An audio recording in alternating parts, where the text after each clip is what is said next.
अजीजाने मिल्लत इस्लामिया, तकरीबन 1400 साल बीत चुके, लेकिन आज भी एक दर्द सीने में है। और बड़ी फिक्र के साथ मेरी गुफ्तगू सुने।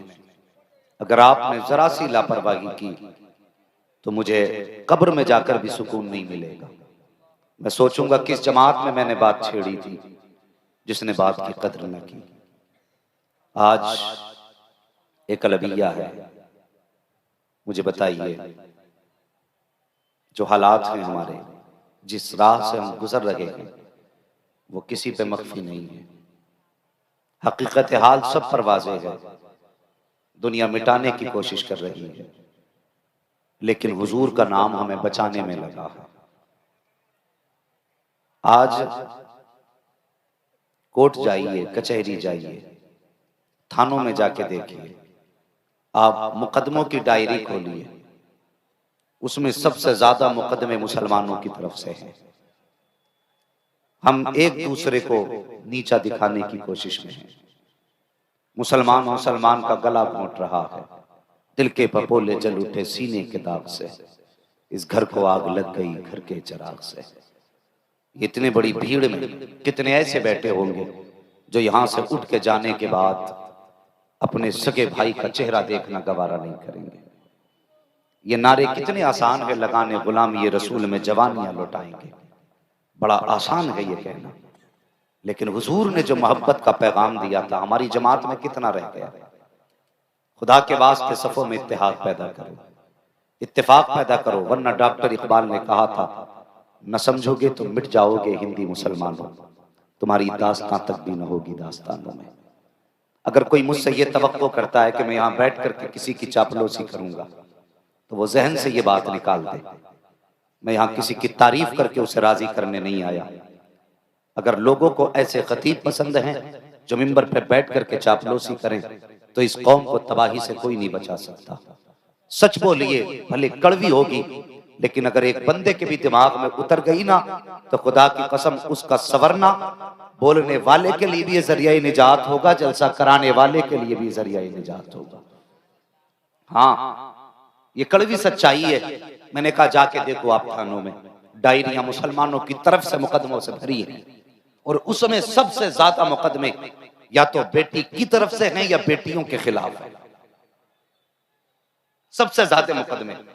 और ये मिंबर शरीफ पर अक्सर इल्म वाले जलवगर हैं, इसमें काफी मुफ्तियान इकराम भी हैं जो दारुल इफ्ता की जिम्मेदारियां संभाल रहे हैं। इनसे पूछिए, दारुल इफ्ता में सबसे ज्यादा सवालात जो आते हैं तलाक के आया करते हैं। इस उम्मत को यहां पर लाके किस चीज ने खड़ा कर दिया? मैं सिर्फ एक बात पूछना चाहता हूं, बेटी बाहर सूरत बेटी होती है, वो तेरे घर में है तब भी बेटी है, तेरे बेटे के घर में आई तब भी बेटी है। हमने उसको जलील किया, रुसवा किया, हमने हुजूर की दी हुई सीरत को नहीं पहचाना। आज मैं पूछना चाहता हूं, जिनको दौलत मिल गई वो ये समझते हैं कि हम कारून बन बैठे। बेटे वाले अगर पैसे वाले हैं तो कहते मौलाना कोई बराबरी का रिश्ता कराइए। बराबरी का क्या मतलब? तेरी लंबाई 11 फीट है, जो तुझे 11 फीट का दामाद चाहिए? बता, तू चलता है तो जमीन पटती है, तू सांस लेता है तो आंधियां बन जाती है। किस एतबार से बराबरी की बात करता है? कहता जितनी दौलत मेरे पास है इतनी दौलत वाला चाहिए मुझे रिश्तेदार। और यार आज हम दौलत के नशे में अंधे हो गए। जब से होश संभाला दौलत दौलत दौलत, इसके पीछे दौड़ते दौड़ते कब्र में गिर गए। न दौलत थकी न दौलत वाला थका। खुदा के वास्ते ये हवस खत्म करो। अगर रिश्ते किया करो ना तो दौलत वाले न ढूंढा करो, दीन वाले ढूंढा करो, दीन वाले ढूंढा करो। हमने दौलत वालों के चक्कर में आके घर बर्बाद कर लिए, घर बर्बाद कर लिए। मुझे बताइए, मेरे हुजूर मक्का शरीफ में जलवागर हुए, उस वक्त बेटियां मारी जा रही थी, बेहिसाब जराइम थे जमीन पे, और जो सरे फहरिस्त जुर्म था वो बेटियों का कत्ल था। मुझे आज बताइए क्या ये जुर्म रुका है? नहीं, आज भी ये जुर्म नहीं रुका। फर्क ये है कल पैदा होने के बाद मारा जा रहा था, आज पैदा होने से पहले मार दिया जाता है। ये अलमिया है उम्मत का। आज बेटियों को पैदा होने से पहले कत्ल किया जाता है। क्यों? इसलिए कि बेटी पैदा होगी तो ये बोझ बनेगी, इसलिए बेटी कत्ल करते हैं। कि जब ये जवान होगी तो जहेज दिया जाएगा, इसलिए बेटी को कत्ल किया जाता है। जो ये सोचते हैं कि अगर बेटी पैदा होगी तो ये बोझ बनेगी, वो कान खोल करके सुन लें। जब बेटा पैदा होता है तो रब फरमाता जा अपने लिए भी कमा, अपने बाप के लिए भी कमा, लेकिन जब बेटी जमीन पे आती है रब फरमाता जा मैं तुझको भी रोजी दूंगा, तेरे सदके में तेरे माँ बाप को भी रोजी दूंगा। क्या सोच करके बेटी को कत्ल किया गया? आज जाकर के डॉक्टरों को देखो, वो दौलत के नशे में अंधे हैं।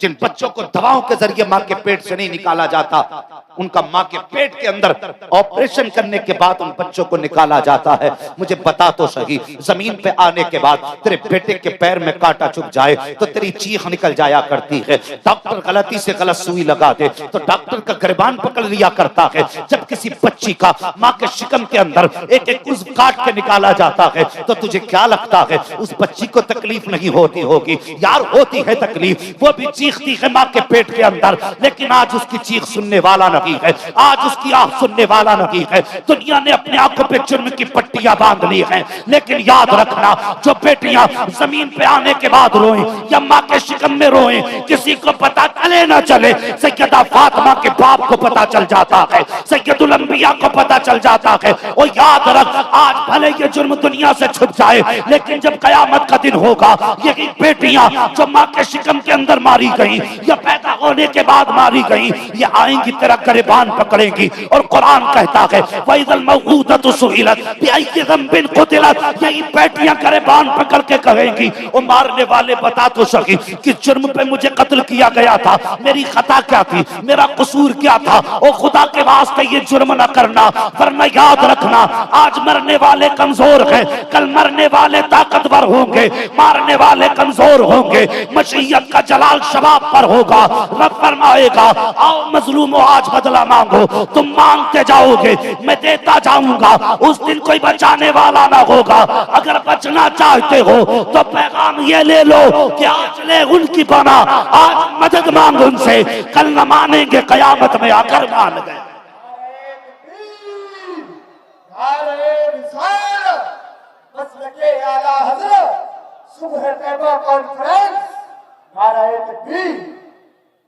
ओ बेटियों से प्यार करो, बेटियों से वफा करो, बेटियों से मोहब्बत करो। मेरे हुजूर ने कितनी इज्जत बख्शी बेटियों को। और घर जाके बेटियों को सुनाना, अपनी बेटियों से कहना जब वो नकाब उतार के चले तो कहना खुदा के वास्ते हुजूर के दीन में जो पर्दा दिया है इसको न ठुकरा, वरना अगर हुजूर ना होते तो तेरी कोई औकात ना होती, कोई तेरी आबरू ना होती। बेटियों को इज्जत बख्शी है आमीना के लाल ने, बेटियों को वकार बख्शा है आमीना के लाल ने। और कितना दुख होता है, कई बेटियों को इसलिए तलाक हो जाया करती है कि वो जहेज मुंह मांगा नहीं लाई है।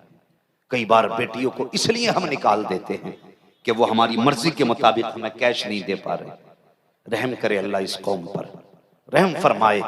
लोग कहते हैं बेटे वाले जिम्मेदार हैं, मैं कहता हूं नहीं, ये आज बढ़ती डिमांड जो है, जो गरीबों के लिए मुश्किल हो गए हैं निकाह, इसकी जिम्मेदार ये बेटी वाले भी होते हैं। सिर्फ बेटे वाले नहीं, बेटी वाले भी जिम्मेदार होते हैं। क्यों? अगर किसी के लड़के को देख लिया ना, अल्लामा साहब के उसने 3 महीने प्रैक्टिस किया हॉस्पिटल में हैं, तो नजर में पहले ही रख लेते, डॉक्टर बन गया, डॉक्टर बन गया तो जेब में 5 लाख लिए घूम रहा। असद भाई से कहने लगा इससे मेरी बेटी का रिश्ता करा दो, मैं 5 लाख रिश्ते में दूंगा।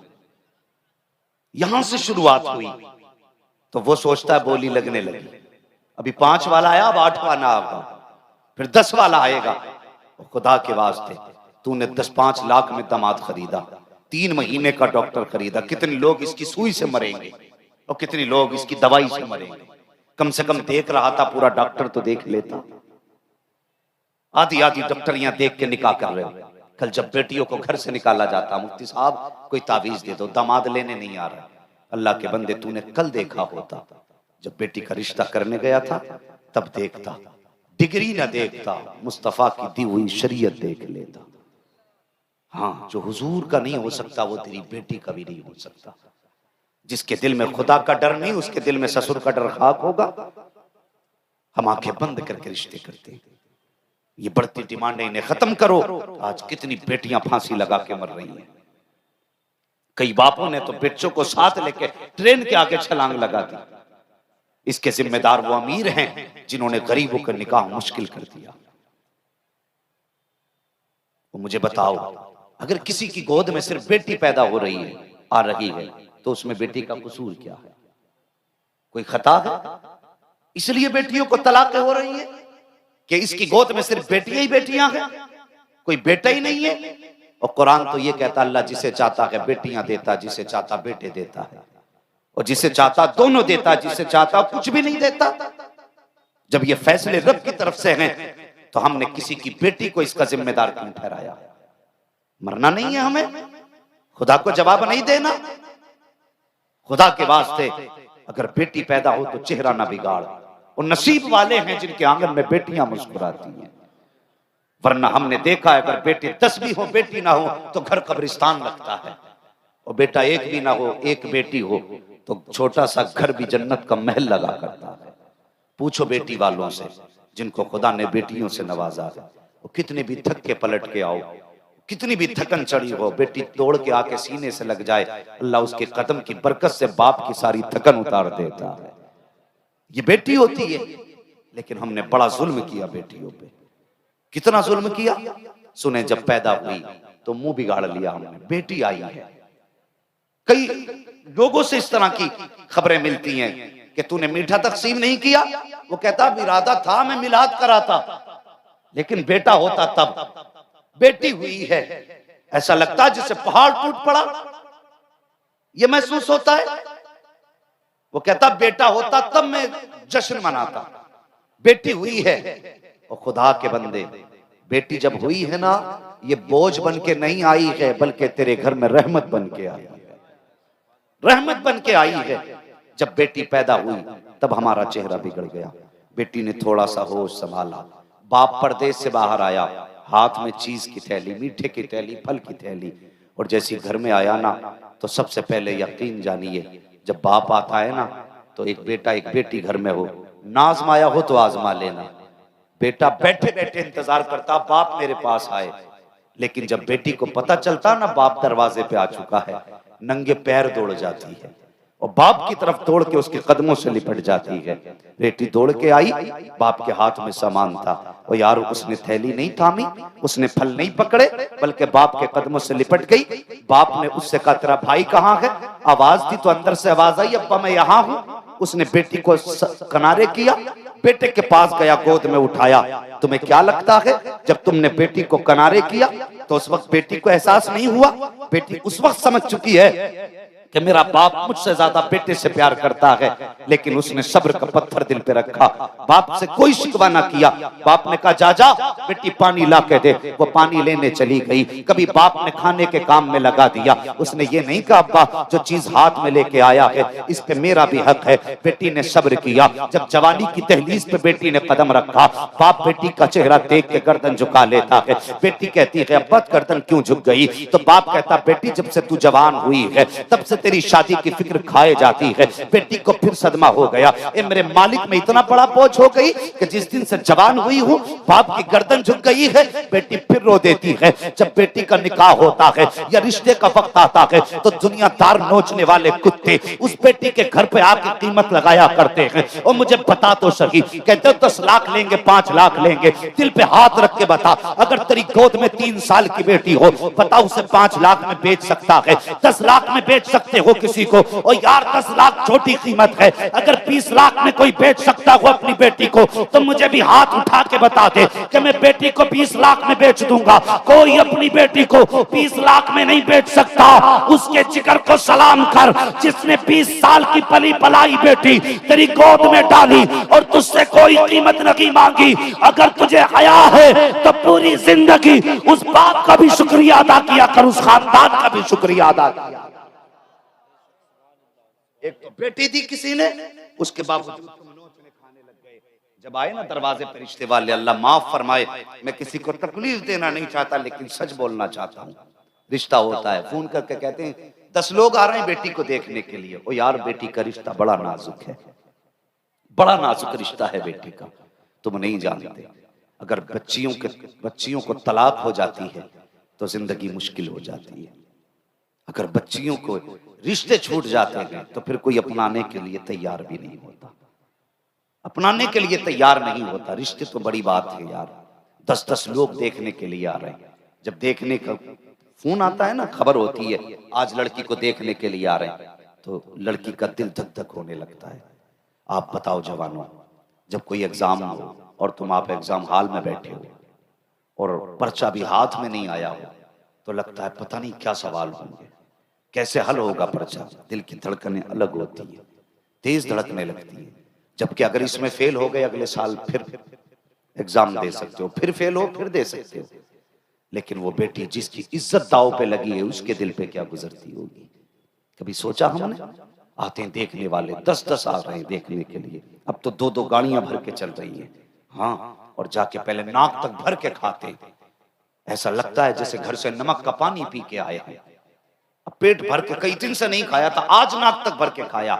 उसके बाद कहते हैं लाओ जी बेटी दिखाओ। बेटी कोई तमाशा है? लाओ जी बेटी दिखाओ, खेल बना रखा है।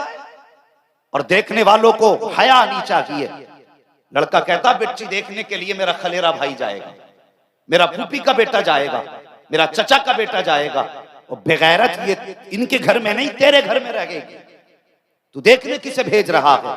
किसी की बेटी की इज्जत का तमाशा ना बना। ये आते देखने के लिए, बच्ची को सामने लाया जाता है, फिर उसके बाद देख के कहते हैं घर जाके बताएंगे, घर जाके बताएंगे।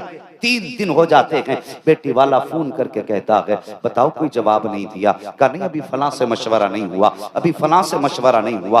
3 दिन तक बच्ची नहीं सोती, अल्लाह जाने क्या जवाब आएगा। 3 दिन के बाद फोन की घंटी बजती है। जब फोन रिसीव होता है, पूछा जाता बताओ क्या रहा, तो कहते हैं कि रिश्ता हमें पसंद नहीं है। कहा किस लिए? कहा तुम्हारी बच्ची की आंखें छोटी हैं, तुम्हारी बच्ची की नाक नीची रह गई, कद छोटा रह गया। और यार बात कद और नाक की नहीं है, बात यह है ये 3 दिन तक इसलिए इंतजार करते हैं। देखें उधर से ऑफर क्या आता है, 10 लाख का ऑफर है कि 15 लाख का ऑफर है। अगर 20 लाख मिलेंगे तब तो रिश्ते में हाँ कहा जाएगा। वो हया किया करो, जब किसी की बेटी को ये पता चलता है कि छोटी आंख कह के ठुकराया गया है, छोटा कद कह के टाला गया है, नाक नीची बताई गई है, तो वो रात को दुपट्टा चेहरे पर डाल के रोती है, कहती है मालिक अगर कद छोटा है तो मेरा कसूर क्या है, आंख छोटी है तो मेरा कसूर क्या है, नाक नीची है तो मेरा कसूर क्या है। और याद रख जब बेटियां रोया करती हैं तो सिर्फ जमीन वाले नहीं बल्कि अर्श वाले भी तड़प जाया करते हैं। और जब बेटियां रोती हैं तो फिर किसी की जरूरत नहीं है कि कोई सिफारिश करे। जब बेटियां तड़पती हैं तो गुंबदे खजरा का मकीन जान जाता है। और जब हुजूर पर दुआ करते हैं तो ना कोई यहाँ बचाने वाला होता है ना वहां बचाने वाला हो। हया किया करो, किसी की बेटी को रुलाया ना करो। रह गई बात देखने की, तो मैं छोटा सा आदमी, इल्म वालों और अक्ल वालों के बीच में मैं कम अक्ल आदमी, बस एक बात समझता हूं कि एक तो लोग इस तरह से बच्चियों को बच्चियां देखें कि खुद बच्ची को भी खबर ना।